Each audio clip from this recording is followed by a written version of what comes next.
Assalamualaikum warahmatullahi wabarakatuh. Kali ini kita akan membahas mengenai soal 5.13 ya. Di sini disampaikan ada perusahaan PT Laras Sejati, yaitu perusahaan yang bergerak dalam bidang jasa kecantikan dan perawatan kulit yang terkenal. Pada pelaporan keuangan tanggal 31 Desember 2014, salah satu aset lancar yang dimiliki perusahaan aset tidak berwujud berupa hak cipta ya. Nah, ini saya garis lingkari berupa hak cipta. Nah, kemudian informasi mengenai hak cipta tersebut disampaikan di sini. Adanya biaya perolehan 500 juta, nilai tercatat atau nilai buku 300 juta, nilai wajar 245 juta. Nah, sisa masa manfaat hak cipta tersebut per 31 Desember 2015 adalah 5 tahun. Ya, di sini tidak disampaikan pakainya metode apa itu ya, tapi untuk aset tidak berwujud itu pakainya kalau tidak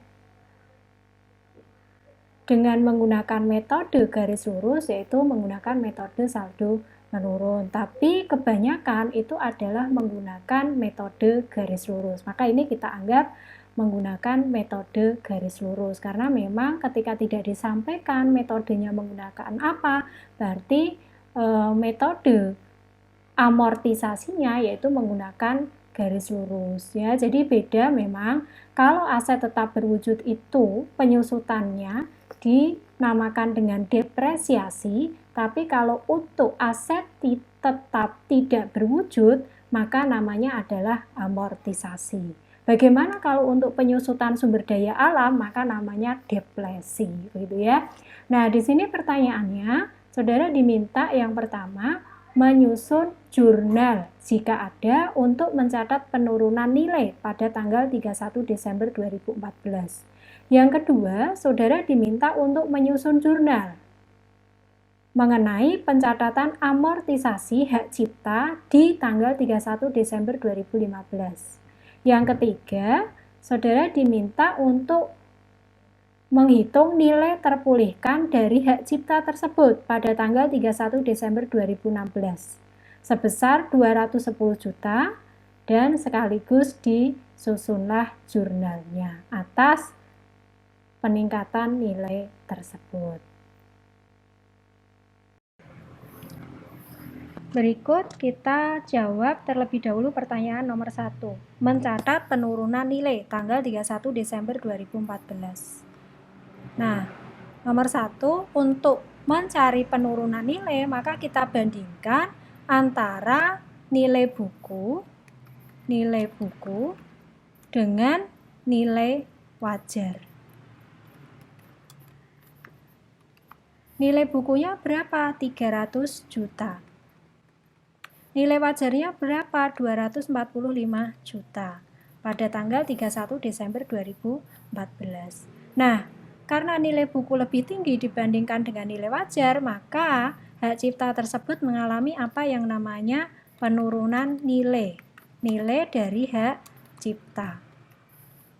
Berapa penurunan nilainya? Maka kita kurangkan 300 juta dikurangi 245 juta. Inilah penurunan nilai atas hak cipta tersebut di tanggal 31 Desember 2014. Nah, kalau sudah baru kita masukkan atau kita catat ke dalam jurnal. Tahun 2014 bulan Desember tanggal 31. Jurnalnya karena di sini mengalami penurunan nilai, maka diakui akunnya sebagai rugi. Amortisasi hak cipta. Berapa nominalnya? 55 juta. Kemudian kreditnya akumulasi amortisasi hak cipta. Berapa? Sama 55 juta. Nah, kenapa kok namanya amortisasi? Memang kalau untuk aset tidak berwujud, aset tetap tidak berwujud itu penyusutannya namanya adalah amortisasi. Kalau untuk aset tetap, itu penyusutannya namanya adalah depresiasi. Kalau untuk sumber daya alam, berarti namanya depresi. Begitu ya. Sekarang kita jawab pertanyaan nomor 2. Ya. Di situ saudara diminta untuk nyusun jurnal atas amortisasi hak cipta, tapi tanggal 31 Desember 2015. Nah, amortisasinya berapa? Karena tidak disampaikan berapa umur ekonomisnya ya. Nah, kalau disampaikan umur ekonomisnya dengan metode garis lurus ya enak, tinggal biaya perolehan 500 juta dibagi dengan umur ekonomis. Tapi berhubung di sini tidak diketahui, maka kita masuk langsung informasi berikutnya, sisa manfaat ya, sisa masa manfaat atau umur ekonomis. Di tanggal 31 Desember 2015 itu masih 5 tahun. Nah, kemudian ini kita manfaatkan untuk mencari beban amortisasinya. Nilai buku. Nilai buku. Nilai buku periode 31 Desember 2014. Senilai 300 juta. Berarti beban amortisasinya jadinya berapa? Maka kita hitung. Beban amortisasi. Beban amortisasi berarti ya nilai buku nih 300 juta dibagi dengan nilai buku 300 juta kita bagi dengan 5 tahun, itu untuk tahun sisa masa manfaat setelah periode 31 Desember 2015 ditambah 1 tahun ini di tahun 2014 ya, yaitu jadinya 5 ditambah 1 dibagi 6, maka beban amortisasinya jadinya 50 juta. Nah, inilah nantinya yang kita masukkan ke dalam jurnal. Sekarang kita catat ke dalam jurnal tahun 2015, bulan Desember, tanggal 31. Nah, debitnya beban amortisasi hak cipta, kreditnya akumulasi amortisasi hak cipta. Berapa besarannya? Tadi sudah dihitung, beban amortisasinya per tahun 50 juta.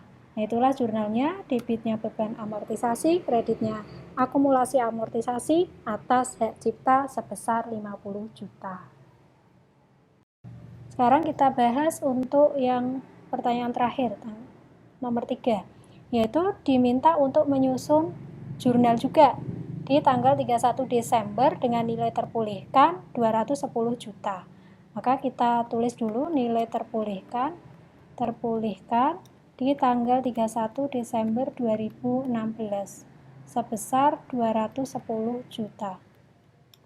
Nah, kemudian nilai buku. Kita cari nilai buku karena ini harus kita bandingkan nilai buku dengan nilai terpulihkan di tanggal 31 Desember 2016. Berapa sih nilai buku yang sebenarnya? Maka kalau di tahun 2015 itu masih sisa 5 tahun, nah berarti sudah kepakai 1 tahun, berarti masih sisa 4 tahun dikali ya beban amortisasi per tahun 50 juta. Sehingga nilai bukunya jadinya 200 juta. Nah, maka di sini ada selisih berapa? Selisih penurunan nilainya sebesar ya 210 kita kurangi dengan 200 juta, yaitu sebesar 10 juta karena nilai bukunya ini lebih rendah dibanding dengan nilai terpulihkan sehingga mengalami rugi penurunan nilai. Nah, sekarang tinggal kita catat ke dalam jurnal. Tadi sudah ketemu penurunan nilainya 10 juta. Kita kasih warna. Nah, sekarang kita masuk ke catatan ke jurnal. Tahun 2016, bulan Desember, tanggal 31.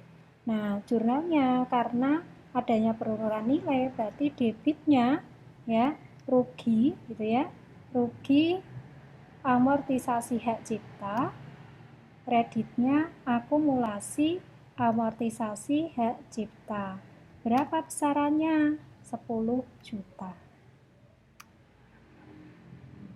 Inilah pembahasan untuk soal 5.13 ya. Yang terakhir saya ulangi, debitnya rugi amortisasi hak cipta, debitnya akumulasi amortisasi hak cipta.